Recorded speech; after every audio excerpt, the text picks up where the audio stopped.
பெரிய வீடு, ஃபெராரி கார்னு வச்சுட்டு இருந்த ஒரு மனுஷன் எல்லாத்தையுமே வித்துட்டு சன்னியாசி ஆயிட்டார் அப்படின்னு சொன்னா நீங்க நம்புவீங்களா?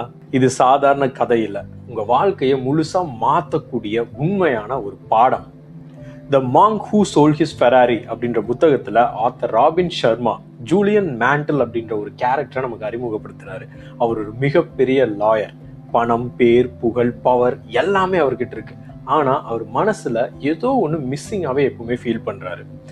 ஒரு நாள் கோர்ட்ல அவர் கேஸ் வாதாடிட்டு இருக்கும்போது அங்கே கொலாப்ஸ் ஆகி கீழே விழுறாரு. பார்த்தா அவருக்கு ஹார்ட் அட்டாக்.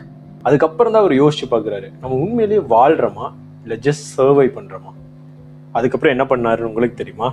அவருடைய பெரிய வீடு, லக்ஸுரி காரு எல்லாத்தையுமே விட்டுட்டு இந்தியாவுக்கு கிளம்பி வர்றாரு. ஹிமாலயாஸ் போறாரு. அவர் வாழ்க்கையோட அர்த்தத்தை தேடுறாரு. ரொம்ப கஷ்டப்பட்டு அதை அவர் கண்டும் பிடிக்கிறாரு.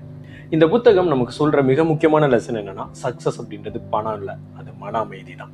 உங்க வாழ்க்கை உண்மையிலேயே சேஞ்ச் ஆகணும் அப்படின்னு நீங்க நினைச்சீங்கன்னா எப்பவுமே எதையோ நோக்கி ஓடிட்டே இருக்காம கொஞ்சம் பாஸ் எடுங்க. டெய்லி கொஞ்ச நேரம் உங்களுக்காக நீங்க ஸ்பெண்ட் பண்ணுங்க. ஒரு 10 நிமிஷம் அமைதியா இருங்க. உங்களுடைய தாட்ஸை கவனிங்க. நெகட்டிவ் தாட்ஸ் எல்லாம் கொஞ்சம் கொஞ்சமா கட் பண்ணுங்க.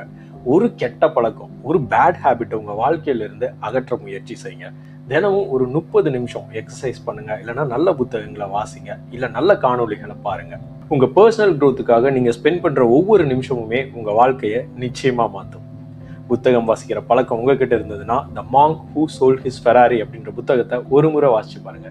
நிச்சயமா இந்த புத்தகம் நிறைய விஷயங்கள் உங்களுக்கு கற்றுக் கொடுக்கும். நீங்க பார்க்காத புது உலகத்தை உங்க கண்ணு முன்னாடி நிறுத்தும். உங்க வாழ்க்கையை மாற்றும். ட்ரை பண்ணி பாருங்க.